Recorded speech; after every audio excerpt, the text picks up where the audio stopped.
గోత్ర ఇంటి యజమాని పేరు మనస్సులో చెప్పుకోండి, మీ పేరు చెప్పుకోండి, మీ చిరంజీవుల పేర్లు చెప్పుకోండి.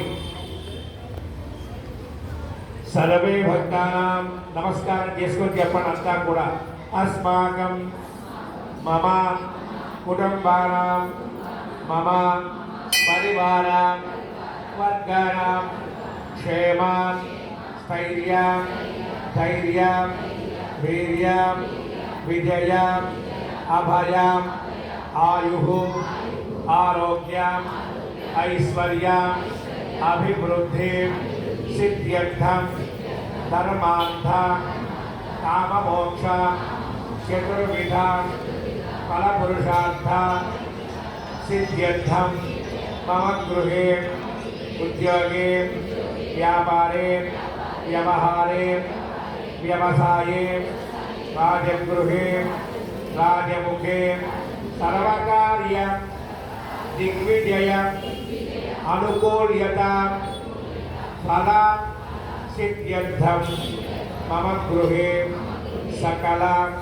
దృష్టిదోష నరఘోష జనఘోష బంధుఘోష శత్రుపీడ నివారణ ద్వారా మమ చిరంజీవినః విద్యా విషయే ఉద్యోగ విషయే ఆరోగ్య విషయే సంపూర్ణ ఆయురారోగ్య అనుగ్రహ సిద్ధ్యర్థం మమ గృహే స్థిర అష్టలక్ష్మి నిత్య నివాస యోగ్యత సిద్ధ్యర్థం మహాలక్ష్మి మహాకాళి మహాసరస్వతి శ్రీ పార్వతీ దేవత అనుగ్రహేణ శ్రావణ మాసే ద్వితీయ శుక్రవాసరే సాయం సమయే సామూహిక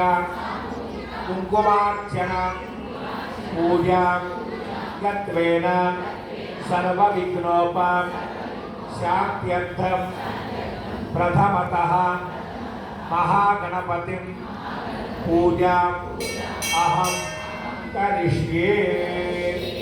మీ చేతిలో నక్షత్రం అది తీసుకొని కాస్త తీర్థం దాంట్లో పోసుకొని బయట ఇస్తరాకు బయట ఒక తమలపాకులో వేసేయండి.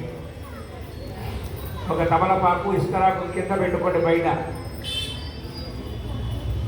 ఆ గ్లాసుకి కొద్దిగా గంధం బొట్టు పెట్టి కుంకుమ బొట్టు పెట్టి ఆ గ్లాసులో కొద్దిగా పసుపు కుంకుమ అక్షతలు గంధం పుష్పం తమలపాకు వేసి మీ కుడి చేతిని మూత పెట్టండి.